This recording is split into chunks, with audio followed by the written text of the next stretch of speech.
बिस्मिल्लाहिर्रहमानिर्रहीम। जब से वज़ीर आज़म इमरान खान साहब मुल्क पाकिस्तान के वज़ीर आज़म बने हैं, उस वक्त से लेकर अब तक मौलाना तारक जमील साहब ने कोई भी बयान इमरान खान साहब के ख़िलाफ़ नहीं दिया था, बल्कि इमरान खान की वो हर जगह पे ऊपर तारीफ़ों के पुल बांध देते थे। लेकिन पहली दफ़ा ऐसा हुआ है कि उन्होंने इमरान खान साहब के ख़िलाफ़ बयान दिया है। पहले मैं आप लोगों को वो बयान पढ़कर सुनाऊंगा और फिर इस ख़बर का सबूत भी आप लोगों को आज की इस वीडियो में दिखाऊंगा।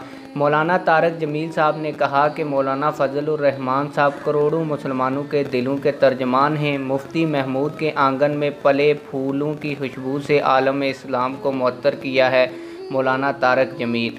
फिर उन्होंने इमरान खान साहब के हवाले से कहा कि इमरान खान ने मुझ समेत पूरी कौम को मायूस कर दिया है। अब आप लोग ये कह रहे होंगे कि ये खबर मैंने अपनी तरफ से बनाई है और आप लोगों को पढ़कर सुनाई है, लेकिन आप लोग वीडियो की स्क्रीन के ऊपर स्क्रीन शॉट देख सकते हैं कि ये बोल न्यूज़ की खबर है, जो मैंने टिकर्स की सूरत में भी वीडियो के स्क्रीन के ऊपर लगा दी है, ताकि आप लोग ये ना समझें कि मैंने अपनी तरफ से आप लोगों को ये खबर पढ़कर सुनाई है, बल्कि बोल न्यूज़ चैनल के ऊपर आप लोग अगर जाएंगे तो आप लोगों को ये खबर मिल जाएगी। उम्मीद है कि हमारी सबूत के साथ ये खबर आप लोगों को बहुत पसंद आई होगी।